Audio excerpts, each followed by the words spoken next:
Les ablutions.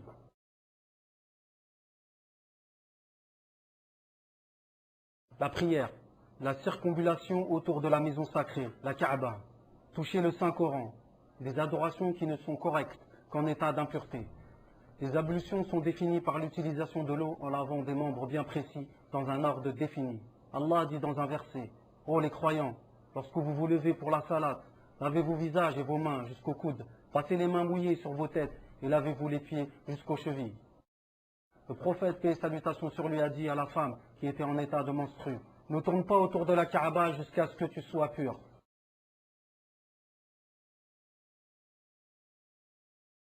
Allah, exalté soit-il, a dit à propos du Saint-Coran, « Ne le touche que les purifiés. » Et dans les autres adorations, les ablutions sont préférables et non obligatoires, comme le prophète a dit. Et il ne préserve les ablutions qu'un croyant. Et renouveler les ablutions pour la prière est un acte encore plus recommandé, même si on est déjà en état d'ablution. Et lorsque l'envoyé d'Allah ou invoque Allah, la lecture du Saint-Coran. Et avant de dormir, il est également préférable pour celui qui est en état de grandes impuretés de faire les petites ablutions avant de faire le bain rituel. Et celui qui a porté la mort lors du cortège funèbre, et en tout instant, il est préférable de faire les ablutions, même si la personne ne désire pas accomplir la prière. Faire les ablutions est une cause de recevoir l'amour d'Allah. C'est un signe qui différencie la communauté de Mohammed, paix et salutations sur lui, des autres communautés. Sa communauté viendra le jour du jugement dernier, marquée des pieds et des fronts de la marque des ablutions. Comme dans le hadith suivant, certes, ma communauté viendra le jour du jugement, marquée des pieds et des fronts de la marque des ablutions, alors que celui qui peut allonger sa marque sur son front, qu'il le fasse. Les ablutions expient les péchés et les fautes, comme dans la parole du prophète, paix et salutations sur lui. Celui qui fait ses ablutions parfaitement, alors ses péchés sortiront de son corps jusqu'à sortir d'en dessous de ses ongles.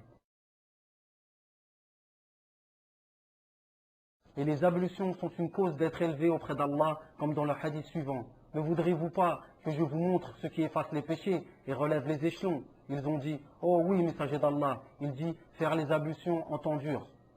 Le grand nombre de pas vers les mosquées et l'attente de la prière à la prière, ceci est bien le ribat, l'emprisonnement de soi-même pour l'attente de l'adoration.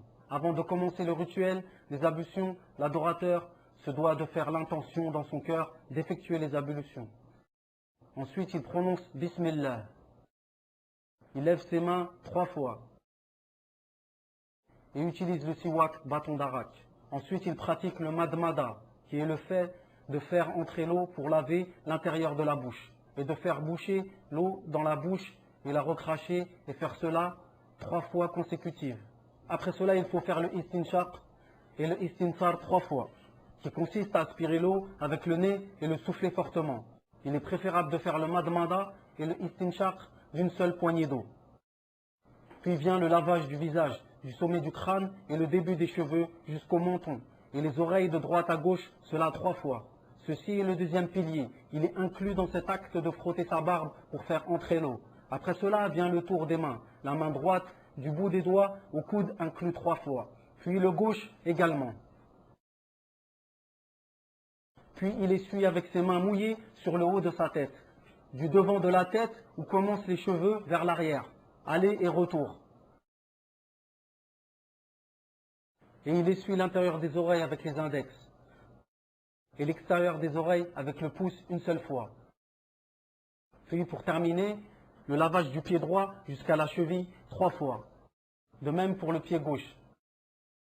Tout cela doit être effectué dans cet ordre et que cela soit suivi sans coupure jusqu'à ce que les membres sèchent. Les ablutions doivent être effectuées avec une eau pure.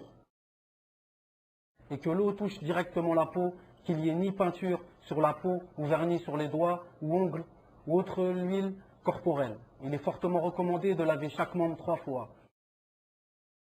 sauf l'essuyage sur la tête et les oreilles qui ne sont qu'une seule fois. Il est également fortement recommandé de commencer par la droite et de laver les avant-bras plus loin que les coudes et les pieds plus loin que les chevilles. Il est également recommandé de frotter la barbe pour faire entrer l'eau et de frotter entre les doigts et les orteils et de frictionner et frotter la peau car asperger n'est pas suffisant. Et le fait de ne pas gaspiller l'eau est une sunna préférable. Le prophète, paix et salutations sur lui, a dit, certes, il se trouvera dans cette communauté un groupe de gens qui excèdent dans l'eau purifiante. c'est-à-dire qu'ils abusent dans l'utilisation de l'eau, des ablutions et gaspillent. Après avoir accompli les ablutions, la sunna est de dire les invocations suivantes qui ont été rapportées par le prophète, paix et salutations sur lui. J'atteste qu'il n'y a de divinité digne d'être adorée si ce n'est Allah, seul, sans associé. Et j'atteste que Mohammed est son esclave et son messager. Et l'invocation suivante, ô Allah, fais que je sois parmi ceux qui se repentissent et fais que je sois parmi ceux qui se purifient.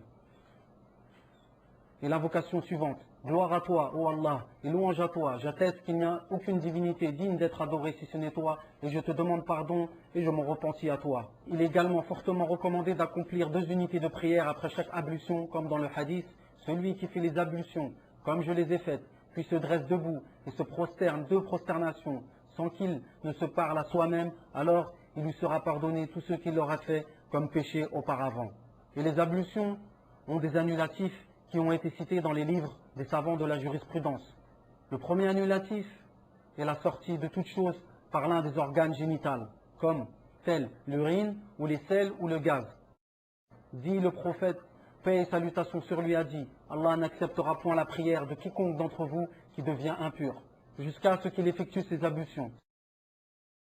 Parmi les autres annulatifs, le sommeil profond et tout ce qui lui ressemble, tel que le coma ou l'anesthésie totale. Et manger de la viande de chameau est parmi les annulatifs des ablutions, comme dans le hadith de Jabir ibn Samura.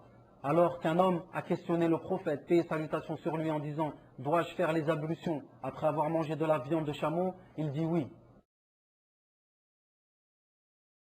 Parmi les autres annulatifs, le fait de toucher son sexe avec la main sans intermédiaire, directement de peau à peau. Cela a été rapporté dans le hadith de Busra bin Safwan, qui a entendu le messager d'Allah, paix et salutations sur lui, dire « Celui qui touche son sexe, qu'il fasse ses ablutions. » Les ablutions sont un sujet très vaste en islam. Les comportements à adopter sont nombreux. Parmi ces comportements, si le musulman, se levant d'un sommeil profond, désire accomplir ses ablutions à partir d'un récipient, qu'il ne prenne l'eau directement du récipient avec sa main sans les avoir lavées 3 fois, comme l'a dit le prophète, paix et salutations sur lui. Quiconque d'entre vous qui se réveille de son sommeil, alors qu'il ne plonge pas sa main dans le récipient avant de l'avoir lavé 3 fois, parce qu'il ne sait pas où elle a été pendant la nuit. Lors d'un doute dans les ablutions, on revient à la règle connue qui dit, dans le doute, il faut revenir à la dernière certitude. Par exemple, s'il est sûr d'avoir effectué les ablutions, mais n'est pas sûr d'avoir perdu les ablutions, il se basera sur sa dernière certitude, qui est le fait d'avoir fait les ablutions, et considérera être en état de pureté.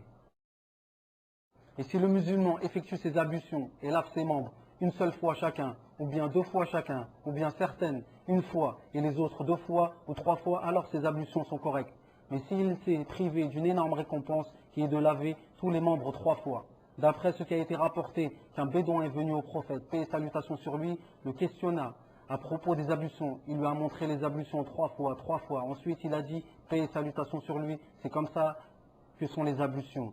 Celui qui fait plus que ceci aura mal agi, outrepassé les limites, aura été injuste. Il se peut qu'une personne prie sans les ablutions par oubli. Il lui est obligatoire de refaire les ablutions et sa prière s'il s'en souvient.